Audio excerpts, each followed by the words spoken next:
terminamos la vez pasada el Islam. ¿Ya todos están listos para hablar con sus amigos musulmanes? ¿Sí? ¿Ya entendieron lo que es el yihad? ¿No? ¿Sí? No tengan miedo. La verdad es que la gran mayoría de los musulmanes aquí en Estados Unidos son muy, muy amables. Y yo creo que son buenas oportunidades. Creo que tenemos un estereotipo de las noticias muy equivocado de eso. Pero no tengan miedo. Son gente común y corriente como usted y como yo. ¿Sí? Pero aquí no, hermano. No, la verdad es que te digo, la mayoría son muy pacíficos los que están acá. Pero hoy vamos a seguir con un tema que a mí me ha fascinado estudiar, el mormonismo. Es una religión muy interesante. Y yo quiero decirles algo. Si ustedes tienen, algunos me dijeron que tenían familiares mormones, o a lo mejor alguno que está aquí, a lo mejor es mormón, no los conozco a todos. Pero quiero decir unas palabras antes, y sobre todo a los que nos están viendo, a lo mejor nos verán por internet. Yo admiro muchas cosas de los mormones. Tienen esta cuestión de unión familiar. Son gente de familia, son gente de educación, son gente que toma a sus hijos y los tiene ordenadamente. Por lo general, son gente que se preocupa por los demás, aunque no sean mormones.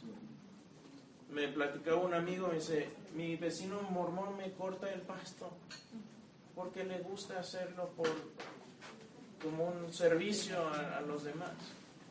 Hay muchas cosas buenas. Yo a los mormones que he conocido, los he conocido con moral intachable, gente de provecho, gente de bondad, y creo que esos son valores a los que nos podemos también apegar nosotros. Muchas veces en cuestiones de moral, en cuestiones de comportamiento, de educación a nuestros hijos, nos quedamos cortos junto a ellos. Pero habiendo dicho eso, el que alguien sea muy lindo, muy bueno y muy amable no quiere decir que esté correcto en todas sus ideas. Y esto que vamos a ver no es un ataque en el mormonismo, simplemente estoy explicando las razones por las que yo no soy mormón. Y después veremos por qué sí soy cristiano. Entonces, si se fijan, a lo mejor verán en las puertitas que no pusimos espacio para los mormones, pero no importa, vamos a hacerle otra puertita ahí. Ahí está. Y vamos a ver hoy por qué no soy mormón. Vamos a ver, yo creo que 3 clases del mormonismo. Y en la primera parte vamos a ver una introducción de por qué no soy mormón. Entonces, hemos hablado de cuestiones, por ejemplo, de consistencia. Una cosmovisión, ¿qué es una cosmovisión? Una cosmovisión son los lentes con los que uno ve el mundo. ¿De dónde venimos? ¿A dónde vamos? ¿Cuál es la naturaleza del ser humano? ¿Somos simplemente sacos de ADN, como sugiere el ateísmo? ¿O somos algo más? ¿Tenemos alma o no? ¿Hay vida después de la muerte? O como dicen en mi tierra, muerto el perro, se acabó la rabia. ¿Hay algo más o no? Bueno, esos son los lentes, esa es la cosmovisión, con lo que uno filtra todo lo que ve en el mundo. Y parte de la razón por la que no soy mormón es porque veo mucha inconsistencia con la religión mormona. Vamos a entrar un poco más en detalle en esto. Pero si vemos el mormonismo y vemos lo que ellos creen, ¿cuál es su perspectiva? ¿Cuál es su perspectiva, por ejemplo, de la Biblia? ¿Qué piensan ellos de la Biblia? Bueno, ellos piensan que la Biblia, como cuando fue escrita, era la palabra de Dios, era fiel en su momento, pero que sufrió cambios y alteraciones. Entonces ellos dicen, el cristianismo y la Biblia está correcta en cuanto a sus manuscritos originales, pero ha sufrido deterioro y sufrió una transformación negativa al punto de que debe haber una revelación más nueva y correcta para corregir los problemas que ahora nuestra Biblia de hoy en día tiene. Y eso es el origen del libro de Mormón. Vamos a explicar cómo se formó este libro. Pero según ellos, entonces, la Biblia, el manuscrito original de la Biblia, no debería contradecirse entonces con el libro de Mormón. Y ahí es donde yo encuentro problemas de consistencia. Y vamos a ver algunos ejemplos. Pero primero, ¿qué es lo que hacemos con la Biblia cuando la vamos a estudiar a fondo? Vimos una serie hace un par de años que se llamó La Biblia en Contexto. Cuando estudiamos el Islam, ¿qué hicimos? Ponerlo en contexto. Estudiar el Islam en contexto, estudiar el cristianismo en contexto, eso nos ayuda a entender mejor las ideas de dónde vinieron estos escritos, cuál fue el entorno histórico, social, político en el que se desarrollan estos escritos, y de esa forma vamos a poder entenderlos mejor. Bueno, el mormonismo no es muy diferente tampoco. Tenemos que meternos a la historia para ver cuál fue el ambiente en el que surgen estas ideas. Eso es muy, muy importante. Entonces, vamos a remontarnos un poco al pasado, ¿qué les parece? ¿El mormonismo en dónde nace? Bueno, nace aquí en Estados Unidos. Es un movimiento que surge de aquí de Estados Unidos. Obviamente, no sé en los países de Sudamérica, ustedes me podrán decir, pero en México hay muchos mormones. Ha crecido mucho el mormonismo en México. En sus países, aquí tenemos de El Salvador, de Guatemala, de algunos de Perú. ¿Qué me pueden decir de sus países en el mormonismo?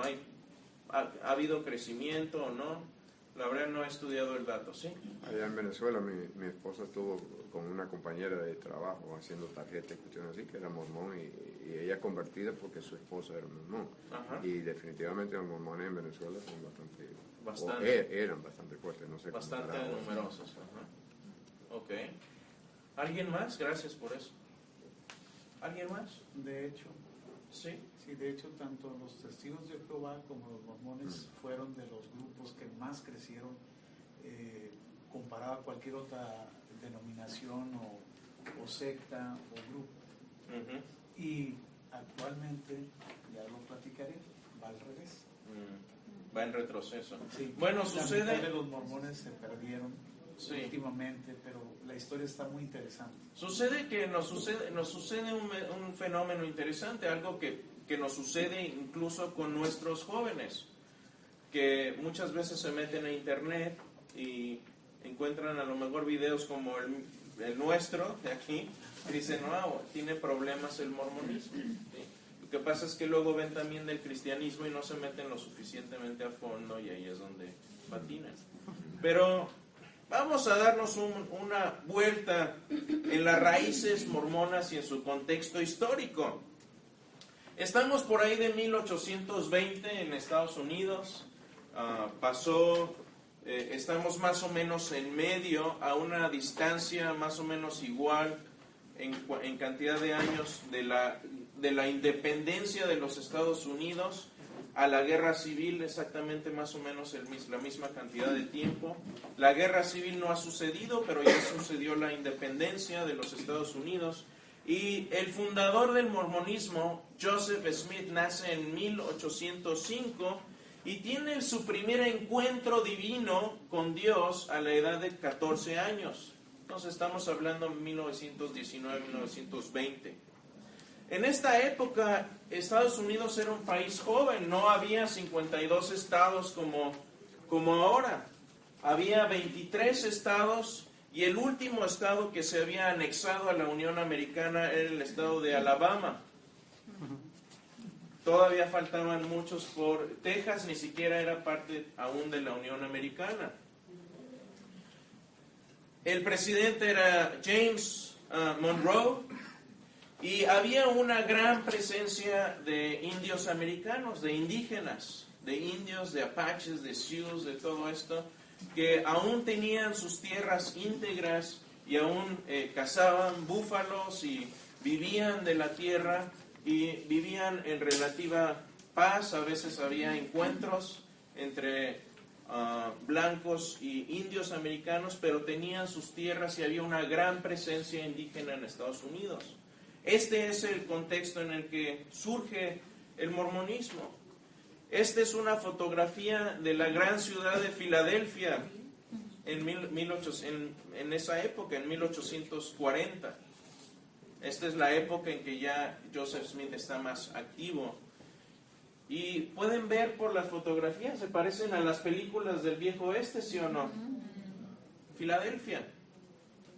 Si se ponen a ver el lugar o la cuna donde surge el mormonismo, estamos hablando del oeste de Nueva York, por ahí donde están las cataratas de Niágara, Buffalo, toda esa zona es la zona donde surge el mormonismo. Este es una parte del oeste de Nueva York y parece una granja.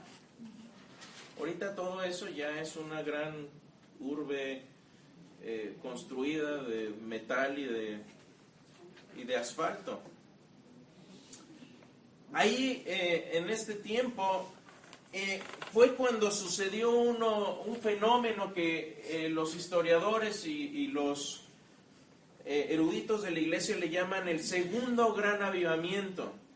Esto fue un movimiento que surgió porque, por ejemplo, en Inglaterra tenían la iglesia anglicana, tenían una identidad religiosa como país en Inglaterra.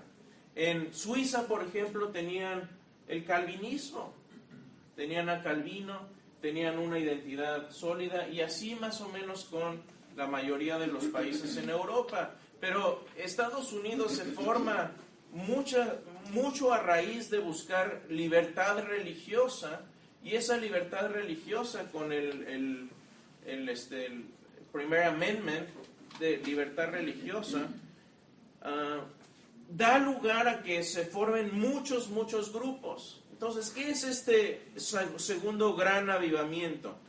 Si ustedes ven Wikipedia, y no sugiero aquí que es una buena fuente, pero nos da una buena idea de qué es lo que está pasando, y por eso lo estoy citando. En esto está correcto, pero tengan en cuenta que Wikipedia, cualquier hijo de vecina puede llegar a modificar la información ahí. Así que no es una buena fuente, pero la estoy citando porque en este aspecto está correcto. Dice esto Wikipedia, dice: el segundo gran avivamiento se caracterizó por un romanticismo caracterizado por entusiasmo, emoción y atractivo a todo lo sobrenatural. Rechaza el racionalismo escéptico y el deísmo típico del periodo de la Ilustración. Déjenme explicar un poco qué es lo que está pasando aquí.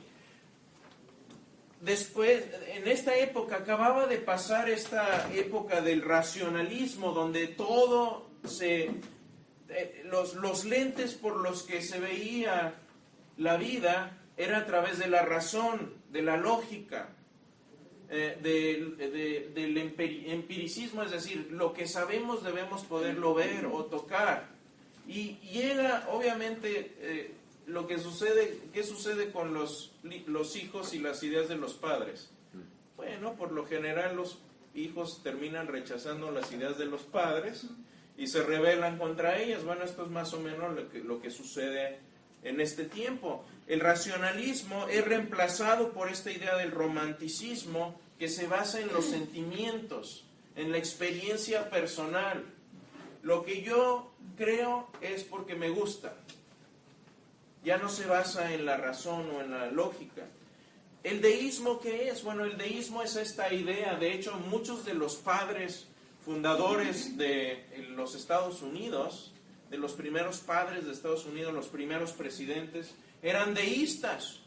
Y el deísta es el que cree que Sí existe un Dios, pero es un Dios que echó a andar, como, ¿se acuerdan? Como cuando formábamos nuestras cadenitas de dominó y echábamos un a andar y las demás iban cayendo. Bueno, pues Dios es simplemente el arquitecto del dominó y echó a andar la primer ficha y se desapareció del mapa. No le importa a la gente, no le importa qué pasa después. Es un Dios que se distancia de la gente, no es un Dios personal. Es más o menos un poco lo que creía Einstein, aunque Einstein como que a través de su vida creyó diferentes cosas, pero esa es la idea del deísmo. Este es el tipo de ideología en la que crece, en la que nace el mormonismo. ¿Qué más tenemos acá? Empieza a haber ciertos problemas que la iglesia o las sectas o las denominaciones que se empiezan a formar ahí comienzan a ver. Había un afán por restaurar la iglesia del Nuevo Testamento. Muchos de estos grupos decían, no, es que lo que estamos enseñando hoy está mal, no tiene nada que ver con lo que enseñaban los primeros apóstoles, vamos a regresar a lo que enseñaba la iglesia primitiva. Había esa búsqueda de regresar a lo que era el cristianismo básico, el cristianismo puro. Porque decían, lo hemos corrompido, necesitamos purificarlo y no queremos renovar la iglesia. Ellos no estaban de acuerdo con los reformadores como Lutero y Calvino, que querían, ellos no querían desligarse de la iglesia católica, querían reformarla por dentro. Y simplemente cuando no pudieron se separaron. Bueno, ellos no tenían esa idea, ellos no querían reformar la iglesia, ellos simplemente querían volver a las raíces, es decir, vamos a tomar un atajo, vamos a salirnos del camino y vamos a trazar una línea hacia la iglesia primitiva y vamos a hacer lo que ellos hacían. Había ese afán, ese movimiento de restauración de la iglesia. El bautismo, había mucho debate acerca del bautismo. ¿Cómo debería ser el bautismo? ¿Debería ser por aspersión? ¿O una regadita? ¿O te echan en la mollera un poco de agua? ¿O es por inmersión, como se cree que Jesús fue bautizado? Hay que bajar al agua y ser bautizado aunque esté fría. ¿Cómo debe ser? De hecho, había debate si debía ser agua fría o caliente. Sí, de veras. De hecho, fue un debate importante entre los bautistas también. En la historia de la iglesia di una reseña de la historia de los bautistas, ahí hablamos de eso. El bautismo era muy... ¿por qué? Porque los bautistas que hacían por inmersión, los metodistas por rociado, los católicos por las tres, sí, por las tres de hecho. Ni siquiera ellos estaban de acuerdo. Entonces, ese conflicto surge ese conflicto entre estas diferentes ideologías, estos diferentes movimientos, sectas y denominaciones. Hay juntas de avivamiento, es decir, si tú tienes una revelación nueva, pones una tienda y ahí te pones a hablar de las revelaciones que Dios te mandó. Esas son las famosas juntas de avivamiento. Eran muy famosas. Y surgen aquí muchos charlatanes, porque para hacer un poco de dinero fácil, ¿qué haces? Bueno, pues armas tu tienda, armas un escrito divino que fue la revelación del ángel X o de Dios, o te encontraste un escrito de Moisés o lo que sea, y lo vendes por 12, 13, 14 chelines, porque eso fue lo que Dios te dijo que hiciera, y pues haces una lana en el proceso. Y surgen también muchos charlatanes por este medio. O buscar faldas también. Había mucha motivación de eso. Predicadores, a ver, si tú eras bonito, guapo, como dicen, qué lindo soy, qué bonito soy, cuánto me quiero, y aparte tiene revelación divina. Las chicas ahí querían saber a ver qué es lo que iba a decir este hombre. Entonces había mucho de eso también. Y fue aquí en esta zona, le llamaban, de hecho, ellos mismos, algunos predicadores le empezaron a llamar a esta zona de Nueva York. Sí, aquí están la Niágara, aquí están las cataratas, por cierto. Y toda esta zona de Nueva York le llamaban la zona calcinada, en inglés burnt out, que significa que ya está todo quemado. ¿Por qué? Porque decían, ya no hay nadie que evangelizar aquí. Ya todos son gente que va a la iglesia, todos ya son gente que que cree en Dios, entonces ya no hay a nadie a quien evangelizar. Ya está quemado toda la madera. Y ahí es donde llega Joseph Smith. Empiezan a tener gentes, empiezan a tener revelaciones personales, y de ahí surge mucho el famoso Dios me dijo. ¿Sí? A ver, yo he tenido gente que sinceramente me han dicho cosas interesantes, que creo que sinceramente las creen, de revelaciones de Dios. ¿Y quién soy yo para decir si sí o si no? Yo no soy Dios. Pero una vez llegó un hermano y me dice, ¿sabe qué? La mitad de los que están ahí en su clase se van a ir al infierno. Y le digo, oiga, yo estoy... No les digo quién fue, pero aquí tengo la lista. Y yo nomás le dije, oiga, hermano, ¿yo estoy en la lista o no? Que yo soy el maestro y más vale que yo esté en el lado bueno de la lista. Pero si Dios le dijo, me pregunto cómo le dijo o cuándo le dijo. Y le pedí la lista y la sigo esperando. No está aquí la persona, por cierto. No se preocupe. Ya hubiera levantado la mano. Pero de ahí viene mucho de esto. El Dios me dijo, y a veces mucho de esto era charlatanería y fanfarronería. ¿Qué más hay por ahí? Había un gran afán de búsquedas de tesoros. Era la época en que había tesoros escondidos por todos lados de la revolución, fortunas que se escondieron y la gente, los dueños de esas fortunas murieron o tuvieron que salir, y esas fortunas están por ahí escondidas. De hecho, esto no es muy diferente a lo que pasaba con mis primos en la capital del mundo, Querétaro, que vivían ahí en el centro y tenían una casa muy antigua. No voy a decir qué primos, porque a lo mejor ven esto, pero yo creo que no tendrían problema que lo platique. Pero esta casa era una casa colonial muy antigua, de esas con un patio muy grande en medio y alrededor muchas habitaciones. De hecho tenía 2 pisos. Y yo me acuerdo que de niño, cuando me invitaban, era como que daba miedo esa casa, porque había habitaciones que estaban cerradas. Y de hecho decían que había una mujer de blanco que se paseaba por ahí, ya saben, toda esta cuestión. Y decían que cuando había ahí espíritus o demonios o alguna cosa de estas, era porque había ahí un tesoro escondido, y esa alma o ese espíritu estaba cuidando ese tesoro.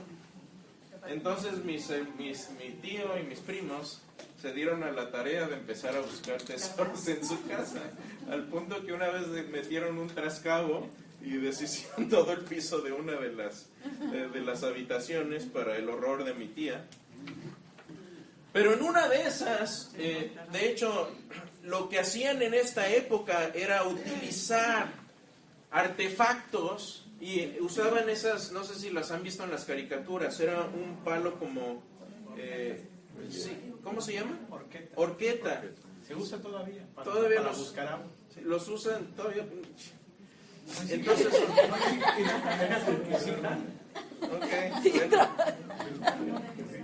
entonces utilizaban esto, pero para buscar tesoros. Bueno, mis primos ya eran más modernos, ya usaban buscadores de metales, y en una de sus excavaciones, de hecho, llegaron a dar con metal.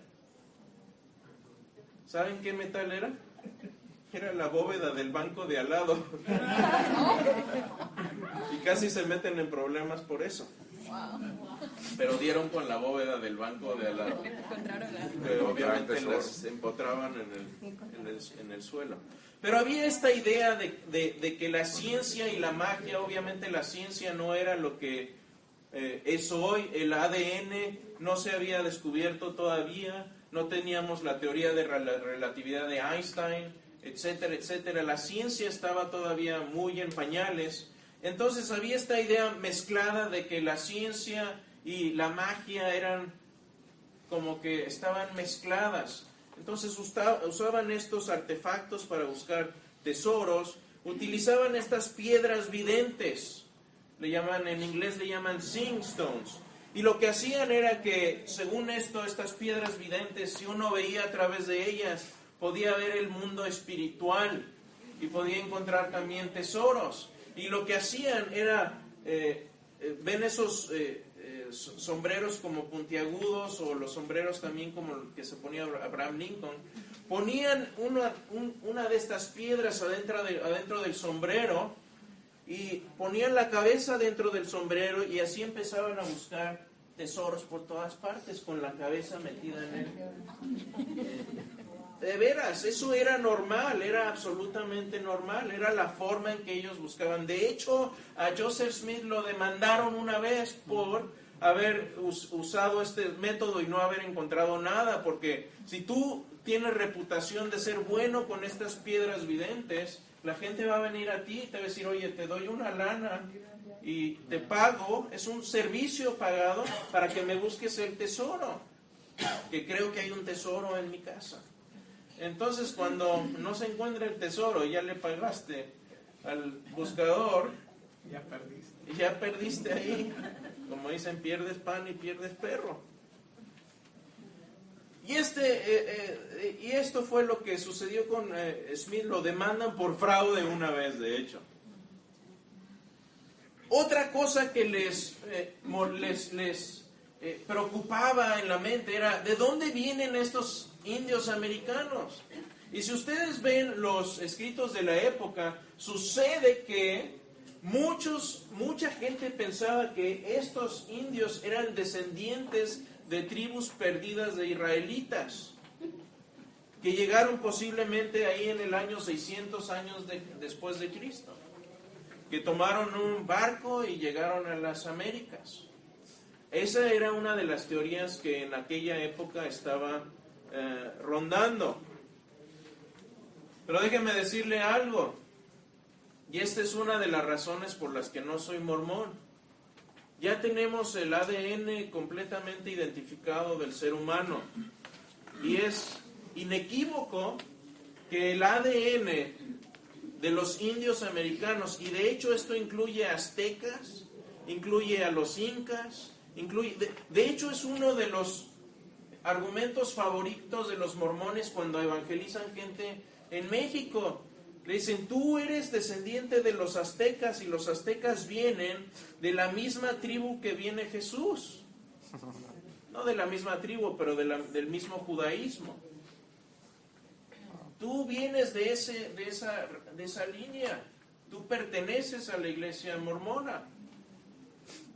Eso es lo que dicen, pero si analizamos el ADN hoy en día, el indio americano, el azteca, el peruano nativo no tiene una sola gota de ADN semítico.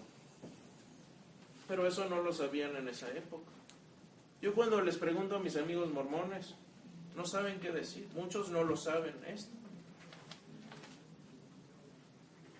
Entonces estamos aquí en esta época, nace, en medio de todo esto, nace Joseph Smith el 23 de diciembre de 1805 y trae una nueva revelación para explicar todas estas cuestiones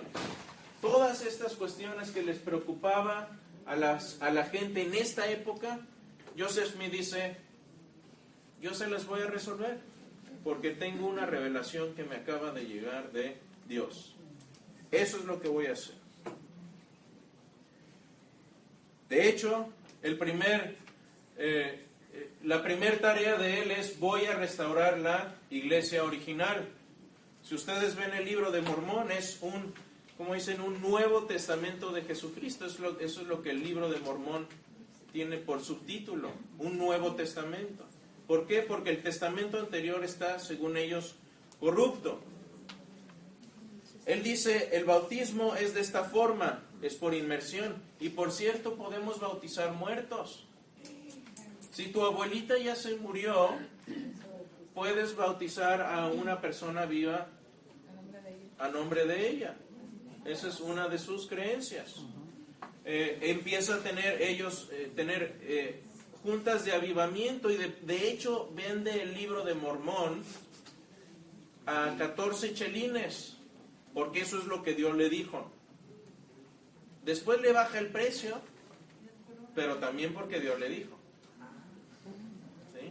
Entonces, no solo la revelación viene de Dios, sino que en cuanto lo vas a vender, ¿sí? El mercadeo del libro viene también de parte de Dios. Revelación personal. Hay una historia interesante, pero ustedes saben que la historia de cómo Joseph Smith recibe el libro de Mormón es muy interesante. Encuentra unas placas de oro del ángel Moroni. Y el ángel Moroni le dice, en un principio le dice, este es el método por el que vas a encontrar estas tablas de oro. Él no sigue el proceso y eso lo atrasa como varios años para encontrar esas tabletas. Pero estas tabletas de oro, después según él las encuentra, pero si ustedes ven los registros de la iglesia mormona, nadie nunca vio físicamente estas tabletas. Nadie las vio. De hecho, y lo van a leer en el escrito, viene mucho más detalle de esto. Una de las esposas de uno de los seguidores de Joseph Smith estaba muy sospechosa acerca de, en pocas palabras, pensaba que era un charlatán, Smith. Y le dice, ¿sabes qué? Mi esposa tiene dudas de que tú seas un profeta de veras. Préstame estas 113 hojas, o 116, no me acuerdo cuántos eran, que él ya había traducido de las tabletas de oro. Por cierto, el método de traducción con el sombrero, así era como lo traducía. Y no tenía que tener las tabletas ahí, las tabletas podían estar enterradas en otro lado, según él, y él simplemente recibía la revelación y lo escribía. Y este hombre le dice, mi mujer está sospechosa de que tú probablemente eres un charlatanito, así que por favor, vamos a hacer esto. Déjame tomar estas hojas del manuscrito del libro de Mormón y déjame llevárselo a ella para que lo vea y que se convenza. Y al principio Smith no quería, pero lo convence, se lleva las hojas, se las da a la esposa y la esposa los desaparece. ¿Y sabe qué le dice? Si de veras es profeta y de veras puede traducirlas, que las escriba de nuevo y las cotejamos con lo que tenemos acá. Y él dijo, no, me llegó otra revelación. ¿Sí? Interesante. Entonces utiliza esta ciencia mágica también para traducir estas piedras, estas placas de oro con un lenguaje extraño que jamás nadie nunca vio, más que algunos los vieron en visiones, según ellos. Y esto de los orígenes nativos americanos, dicen, bueno, él dice que el libro de Mormón es la revelación de Dios a la gente, de cómo llegó la gente acá a América. Entonces, como les acabo de decir, ya que se descubre el ADN por Francis Crick y James Watson, sabemos que los indios americanos no llegaron de las tierras lejanas de Jerusalén, vienen de Siberia del año 1500 antes de Cristo. ¿Por dónde pasaron? Por Alaska. Los indios americanos no tienen una pizca de ADN semítico. ¿Qué es lo que dice el Libro de Mormón? Dice que es una historia de la comunicación de Dios con los antiguos habitantes de las Américas y contiene la plenitud del Evangelio eterno. Eso es lo que ellos dicen. Dicen que el Libro de Mormón fue escrito por ancestros judíos que llegaron a América. De hecho, fue escrito por los indios americanos que en un principio entendían el hebreo y que después dieron origen a los indios de América. Y después dicen también en el Libro de Mormón que el mismo Jesús llegó y vino a América a predicarles a estas personas. Eso es un resumen de lo que dice el Libro de Mormón. El Libro de Mormón no es el único escrito que tienen otros escritos. Por ejemplo, tienen un libro que se llama Doctrina y Convenios. En este libro de Doctrina y Convenios dicen ellos que es una colección de revelaciones divinas y declaraciones inspiradas que se han dado para el establecimiento y regulación del reino de Dios sobre la tierra en los días postreros. Es decir, cómo debe manejarse la iglesia, cómo debemos comportarnos, etcétera, etcétera, todo lo que viene en este libro de Doctrina y Convenios. Y otro grupo de escritos también es lo que llaman ellos la perla de gran precio. La perla de gran precio son más dichos y enseñanzas de Smith, incluyendo su, y aquí lo puse entre comillas, traducción de diferentes partes de la Biblia y estatutos de fe del Libro de Mormón.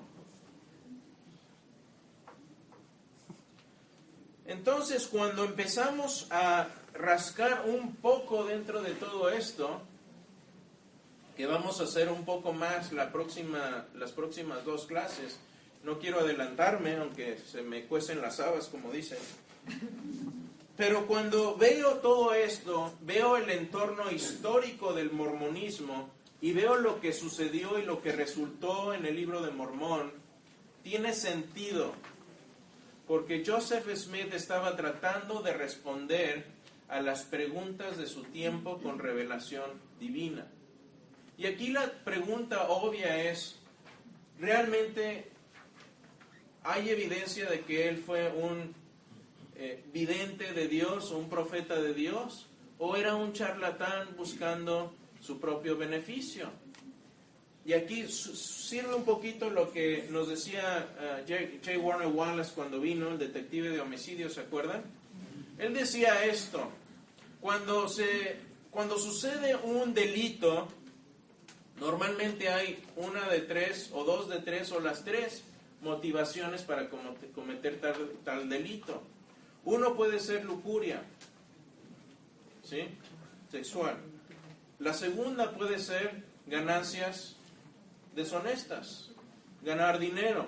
Y la tercera es poder. Bueno, si hacemos un análisis de la vida de Smith, le tocan las 3. Si hacemos un análisis de la vida de Jesús, le toca ninguna.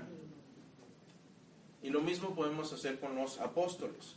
Muy diferente incluso la vida del apóstol Pablo comparada con la vida de Joseph Smith.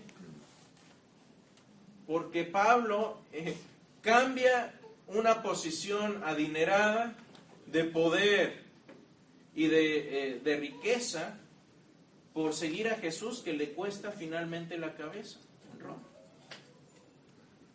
¿Qué gana Joseph Smith?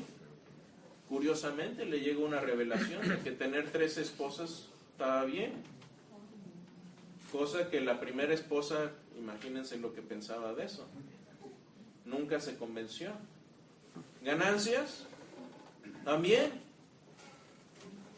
no le estaba haciendo una caridad a nadie al vender el Libro de Mormón por 14 o 10 chelines. Y poder, obviamente, yo creo que era una motivación también. ¿Qué dicen sus artículos de fe? ¿Qué dice el mormonismo? Dice: creemos que la Biblia es la palabra de Dios hasta donde esté traducida correctamente. Creemos también que el Libro de Mormón es palabra de Dios. El problema aquí principal es que el libro de Mormón se contradice con la Biblia como la tenemos hoy y no hay evidencia de que nuestra Biblia ha sido corrompida. Tengo un estudio en línea, si lo quieren ver, que se llama La confiabilidad del Nuevo Testamento y no tenemos ninguna razón para creer que el libro que ustedes abren hoy, llamado Biblia, llamado Nuevo Testamento, ha sufrido una corrupción como la que menciona Joseph Smith. Entonces, si estos libros vienen de Dios, deben ser entonces consistentes con la Biblia en cuanto a la creación del universo y del ser humano, pero no lo son. El libro de Mormón dice que la creación la hizo Dios a partir de materia ya existente. Ya había materia prima, ¿sí? Ya había un bloque de legos ahí, y Dios simplemente los tomó y formó el universo a partir de ellos. Eso no es lo que enseña la Biblia. La humanidad enseña, la Biblia enseña que Dios nos creó por su beneplácito. Somos creación directa de Él.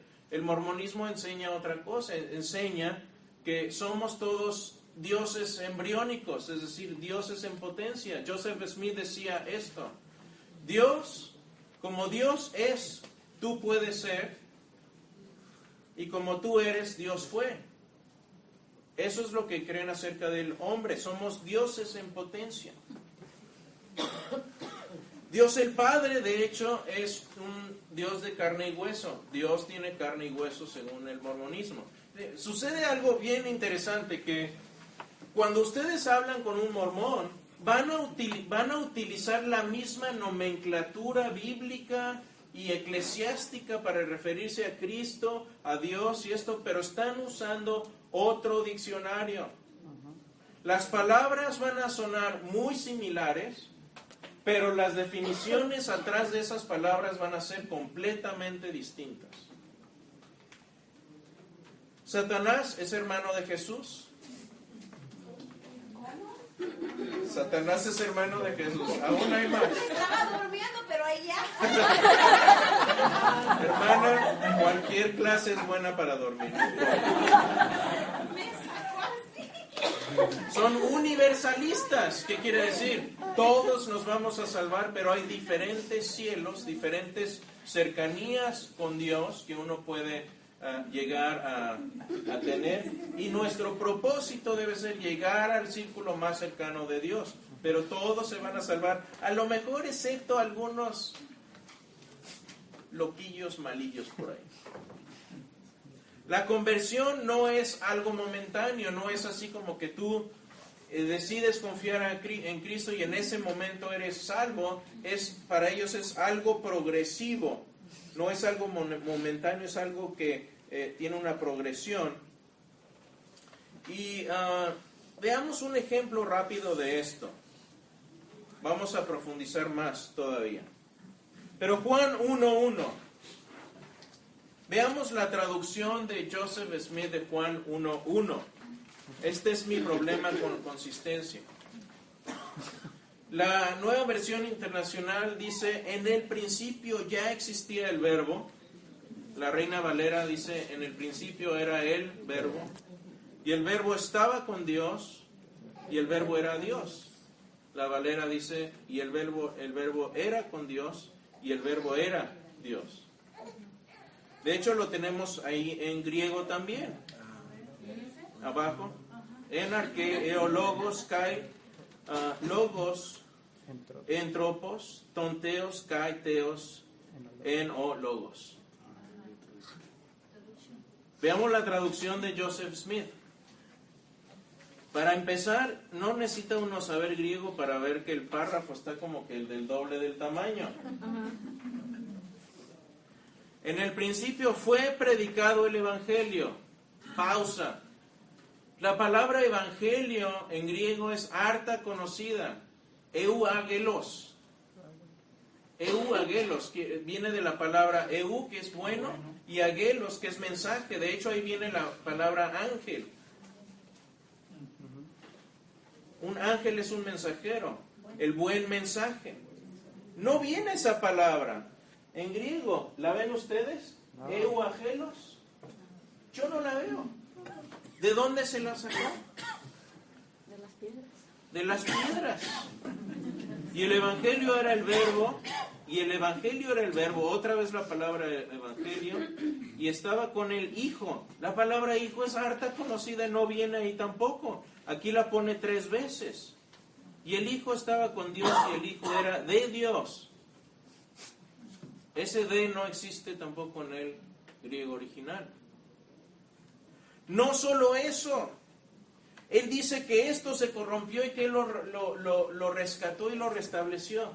No es cierto. Tenemos un papiro entre el año 125 y 175 después de Cristo, que tiene unas 80 páginas del Evangelio de Juan. Se llama P66. ¿Y qué dice ese manuscrito? En Juan 1.1, ¿saben qué dice? En el principio era el verbo, y el verbo era con Dios, y el verbo era Dios. Ese es mi problema con la consistencia del mormonismo. No es este el único problema. Hay problemas históricos, hay problemas científicos como el de ADN que hablábamos, y creo también que si uno analiza otro libro que tradujo según esto Joseph Smith, podemos demostrar categóricamente que Joseph Smith era un farsante. Ahora, me da pena decir esto, a lo mejor habrá gente que lo crea, está bien, yo no soy quien para decirle a qué creer a la gente, pero creo que si sabemos que algo es patéticamente falso, debemos rechazarlo y buscar algo mejor. Y creo que eso mejor está en el cristianismo. De hecho, cuando hablamos de alguna pregunta hasta aquí, por cierto, quiero hacer una pausa. Y hoy estuvieron muy callados la vez pasada, estuvieron muy platicadores, no sé qué les pasó. Pero sí, Edith. Antes de ser Smith conocido por su iluminación y traducir y arreglar todos estos escritos, ¿qué era él?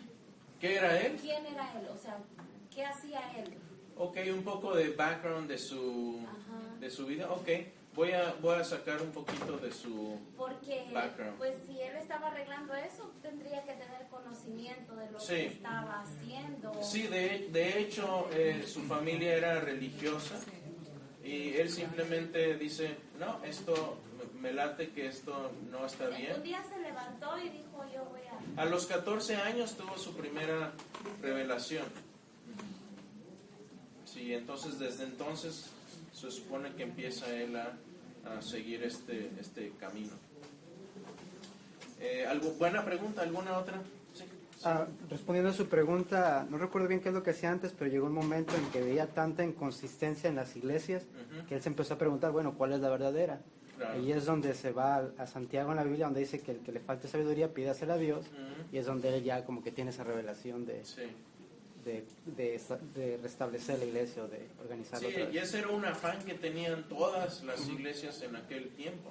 Es decir, nosotros somos la correcta, nosotros somos la correcta. Y de hecho ahí es donde surgen la gran mayoría de sectas y de denominaciones. Los testigos de Jehová surgen también de ese gran avivamiento. Pero en aquel tiempo, había límites, muchos límites como la tecnología para reconocer los escritos o Claro. lo que sea, pero hoy por hoy esto se puede abrir a la luz, se puede sacar a la luz, pero hay gente que todavía sigue. Y los mormones tienen sus apologistas también. Y yo creo que un error que a veces cometemos es el de pensar que los mormones son tontos y no lo son. Son gente muy, muy preparada. Y tienen respuestas para esto, pero no se me hacen respuestas razonables. Ellos han respondido a algunas de estas cuestiones del ADN.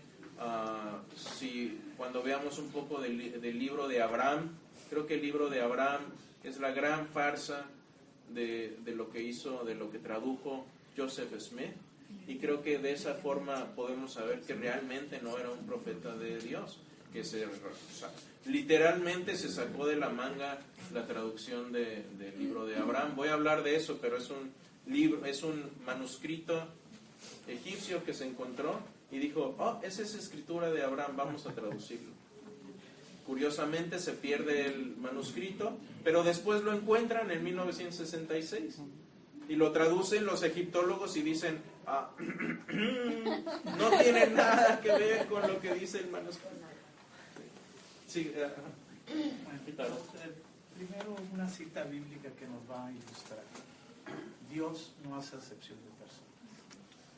Tenemos un Dios justo y es el que va a enjuiciarnos. Y aquí es a donde yo voy. Hace tiempo, en el 80 más o menos, por un complot X o Y, mataron al jefe de todos de los mormones en Utah. Una de las hijas me tocó escucharla en la radio. Y sucede que actualmente, si eran 8 millones o 10 millones de mormones, ahora son menos de la mitad. Y lo que la hija, después de haberse hecho cristiana, se dio cuenta que la verdadera espada era la misma palabra de Dios y que con la verdad iban ellos a ir cambiando. Y es un hecho. Se ha reducido a menos de la mitad de ahorita los mormones. Ahora, por otra parte, tengo grandes amigos, obispos mormones, que estudiaron conmigo en medicina. Conozco a mi buen vecino que va y me corta mi zacate. Bueno, fuiste tú, ya. Que corta mi zacate. Pero independientemente de eso, lo que yo siempre he visto en ellos es una forma familiar muy buena, tienen muy buenos principios, pero equivocados. Valga decirle, ¿por qué? Yo platico con él y, por ejemplo, porque a veces platico inclusive con mis hijas, y mis hijas también tienen en su misma escuela gente que es mormón y testigo de Jehová, pero llega un punto donde lo que te están platicando verdaderamente no lo puedes creer. Por ejemplo, él sigue teniendo que él se conoció en el Cosmos con su esposa antes de casarse, ya murió, y que era uno para el otro, y muchos detalles que no son congruentes con la realidad, sino que son ficción, pero como persona, excelente. Sí, y como dije al principio, muchos de ellos nos dejan atrás en el campo de la moral y de la educación. Bueno, terminemos con estos puntos para casa. Quiero reiterar lo que acabamos de leer. Juan 1:1, en el principio era el verbo era con Dios y el verbo era Dios. Jesús es Dios y nosotros no somos Dios.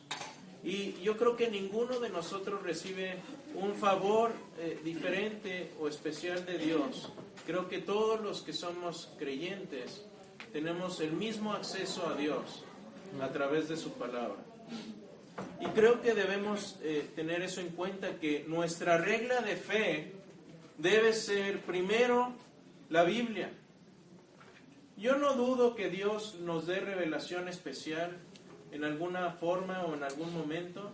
Puede ser, yo no soy Dios, pero esas revelaciones debemos filtrarlas a través de la Escritura. Porque, como decía uno de los reformadores, decía, si tus revelaciones personales coinciden con la Biblia, que están en la Biblia. Y si no coinciden, son falsas. Tengamos cuidado con inventarnos con el famoso Dios me dijo.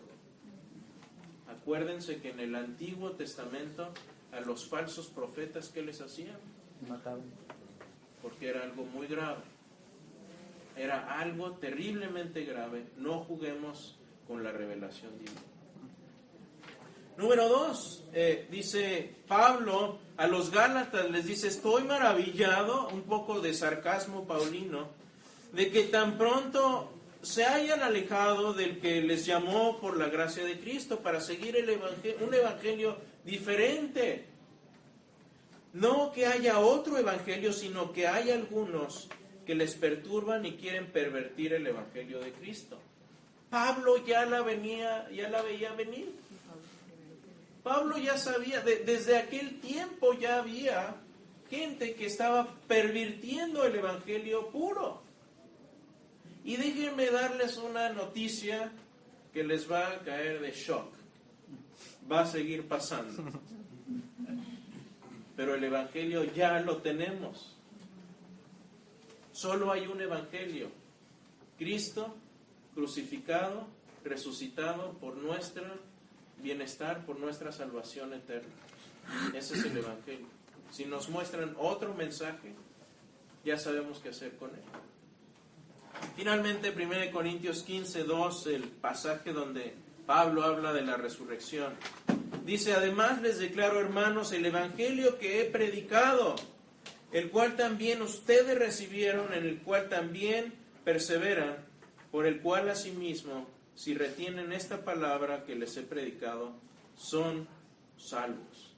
Si no, han creído en vano. El fundamento del cristianismo es la resurrección.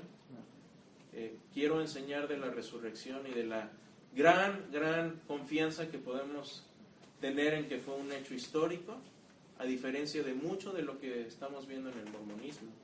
Y tengamos confianza en el Evangelio, en él que hemos creído, en Cristo crucificado, pero no se quedó ahí. Llegó el domingo y Cristo resucitó y por eso tenemos vida eterna.